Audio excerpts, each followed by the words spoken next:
ناظرین آداب، میں ہوں خان رضوان، میرے ساتھ ہیں غلام نبی کمار. آپ دیکھ رہے ہیں GNK اردو. قلمکار سے ملاقات میں آج ہمارے ساتھ اردو دنیا کی معروف ہستی، معروف فکشن رائٹر، ادیب و ناقد، قلمکار، کالم نگار جناب انجم عثمانی صاحب ہیں. انجم عثمانی صاحب، ہم اپنے چینل میں آپ کا استقبال کرتے ہیں، خیر مقدم کرتے ہیں. شکریہ. انجم عثمانی صاحب کی شخصیت محتاج تعارف نہیں ہے. میں انجم عثمانی صاحب سے یہ جاننا چاہوں گا کہ آپ کا تعلق کہاں سے ہے اور آپ اپنے آبائی وطن کے بارے میں کچھ بتائیں.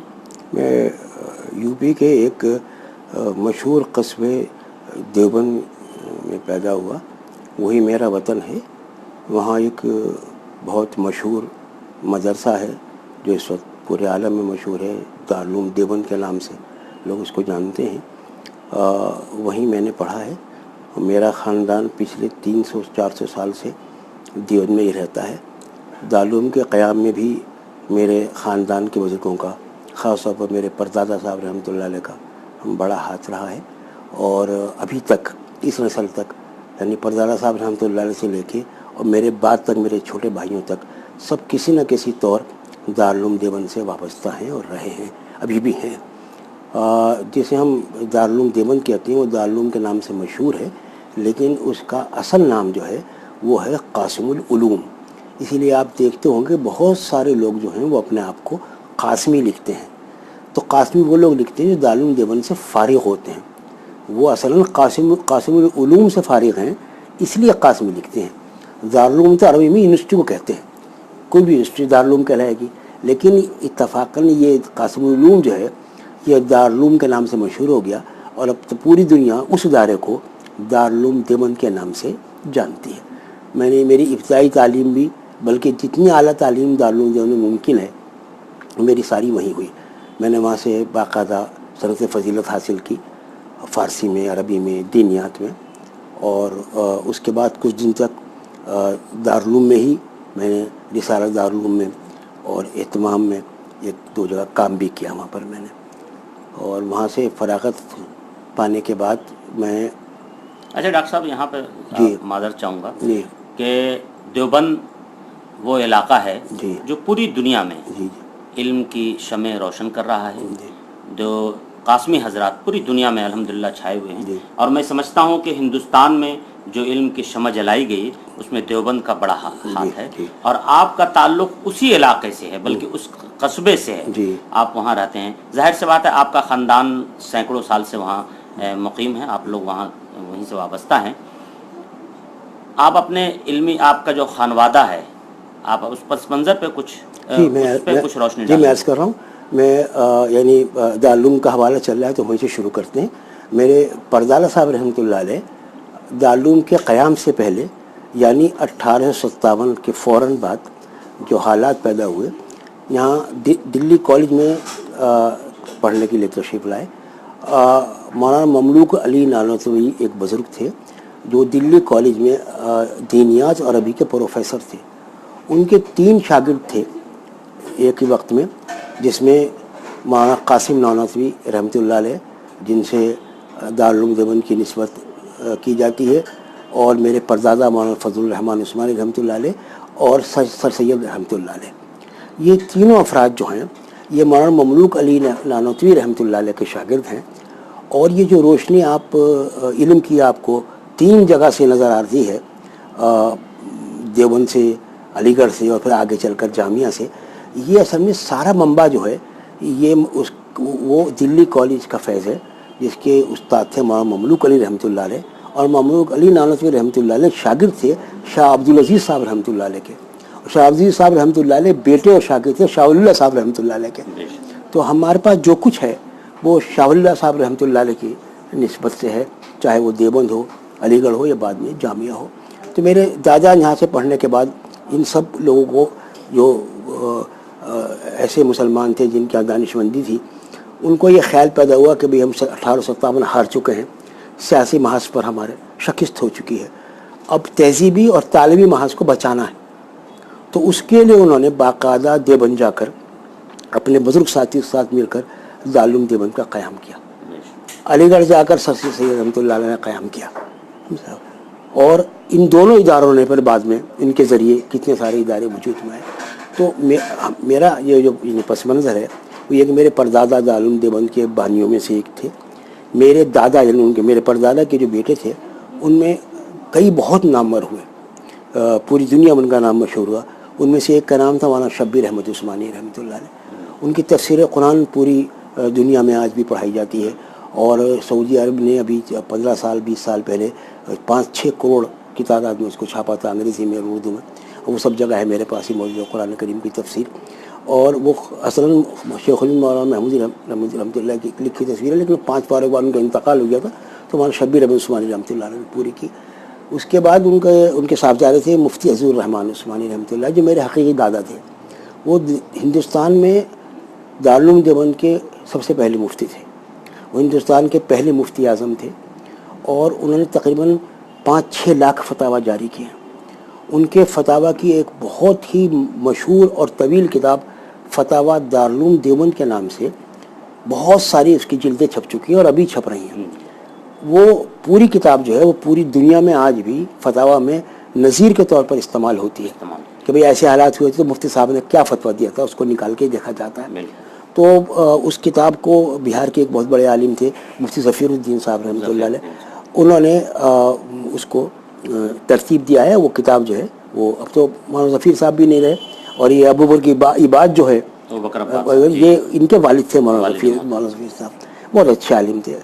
تو وہ انہوں نے اس کتاب کو ترتیب دیا ہے, وہ ساری دنیا میں پڑھائی جاتی ہے. اچھا, یہ جو دیوبند ہے جی, اور یہ قاسم العلوم ہے, جی جی, دیوبند علاقے کا نام ہے, دیوبند جگہ کا نام ہے, جگہ کا نام, قصبے کا نام, لیکن پوری دنیا میں دیوبندی علماء کے نام ہاں وہ بعد میں وہ ایک طرز فکر بن گیا. لیکن دیوبند تو ایک قصبہ ہے چھوٹا سا جو دارالعلوم سے ہزاروں سال پرانا ہے, اور اس کے وجہ تسمیہ بہت ساری ہیں. کچھ لوگ اسے یہ مختلف اس کا بہت سارے میت ہیں. اس کے بہت پرانا قصبہ ہے, یعنی قبل مسیح بھی اس کی چیزیں پائی جاتی ہیں, اتنا پرانا قصبہ ہے. تو قصبہ بہت پرانا ہے. وہ تو دارالعلوم دیوبند کے قیام کے بعد اس کی شہرت شروع ہوئی, اور دیوبند اس کا حصہ دارالعلوم کا یعنی کے نام کے ساتھ جڑ گیا, تو اس لیے دیوبند مشہور ہے. یہ بہت چھوٹا سا قصبہ ہے اور بہت قریب ہے دلی سے. ابھی آج کل تو روڈ بہت اچھے ہو گئے. جہاں وہاں پر ہم بیٹھے ہیں, اگر یہاں سے ہم ابھی اٹھ کے دیوبند جانا چاہیں اور تو ہم زیادہ سے زیادہ 3 گھنٹے میں اپنے گھر پہنچ جائیں گے, اتنا قریب ہے. یہاں سے 140 کلومیٹر ہے صرف, تو بہت قریب ہے اور بہت اچھا قصبہ ہے. اور اچھا, آپ نے وہاں سے فراغت حاصل کی, آپ نے فضیلت کی آپ نے؟ جی جی جی. پھر وہاں سے ڈائریکٹ آپ دوردرشن میں آ گئے؟ نہیں, دوردرشن نہیں آیا میں. اس کے بعد وہاں سے اصل میں مجھے میرے ساتھ یہ بھی ایک عجیب سی بات ہے, میں وہاں پڑھاتا تھا اور مجھے پڑھنے کا ادب کا مجھے دیوبند میں پڑھاتے تھے؟ مطلب تھوڑی دن پڑھایا, اور سالہ دارالعلوم وہاں سے نکلتا ہے ماہنامہ, اس کے ایڈیٹر تھے اظہر شاہ قیصر صاحب, مولانا شاہ کشمیر رحمۃ اللہ علیہ کے بڑے صاحبزادے, اس کے ایڈیٹر تھے. مجھے لکھنے پڑھنے کا شوق تھا. سبجیکٹ کون سا پڑھاتے تھے آپ؟ نہیں, میں وہاں جو بتا رہا ہوں آپ کو, تو میں نے ان کو یہ کیا کہ انہوں نے مجھے لگا میں پڑھانے میں مجھے دلچسپی اس طرح کی, تو انہوں نے کہا آپ رسالے میں. مجھے اصل میں دیوبند سے وابستہ رکھنا ہی چاہ رہے, بات یہ اصلی بات ہے کہ میں ان کے استادوں کا بیٹا تھا. تو مجھے کچھ دن میں نے وہاں کام کیا باقاعدہ. مجھے اس کے بعد یہ لگا کہ مجھے اور کچھ کرنا ہے, تو مجھے یہاں سے تعلیم حاصل کرنے جانا ہوگا. تو میرے تائے تھے مفتی عتیق الرحمان عثمانی, بہت بڑی شخصیت تھے, وہ دارالعلوم دیوبند کی مجلس شورا میں ممبر بھی تھے. تو ان کے ساتھ میں دلی آ گیا. یہ تقریباً 69-70 کی بات ہے جب میں دلی آیا. یہاں آنے کے بعد میں نے دلی کالج میں ایڈمیشن لیا فرسٹ ایئر میں, اور یہاں فرسٹ ایئر میں ایڈمیشن لینے کے لیے جو اسناد چاہیے تھی اس میں میرے پاس اتفاق سے میں نے دارالعلوم کے پہ پڑھتے ہوئے ادیب کامل کر لیا تھا, علی گڑھ سے PUC کر لیا تھا, تو میرے پاس داخلے کے وجہ موجود تھی. تو میرا اردو آنرس فرسٹ ایئر میں نے دلی کالج میں ایڈمیشن لے لیا, اور مجھے شوق تھا لٹریچر کا. مجھے کئی اساتذہ نے اس زمانے میں, نثار احمد فاروقی مرحوم نے, اس طرح کی, اس وقت تو خواجہ احمد فاروقی بھی حیات تھے, ان لوگوں نے مجھے بہت یہ کہا کہ آپ کی عربی ٹھیک ٹھاک ہے, اور دارالعلوم سے آئے ہیں, فارسی بھی آپ کی ٹھیک ہے جی. تو ان لوگوں نے مجھے مشورہ دیا کہ عربی, لیکن میرا ذوق جو تھا وہ اردو ادب میں تھا. تو میں نے کہا میں تو اردو ادب میں کروں گا. آنر سے میں نے ایڈمیشن لے لیا, اور ٹھیک ٹھاک طریقے سے پڑھا, میں نے شوق سے پڑھا. میرے ساتھ اس وقت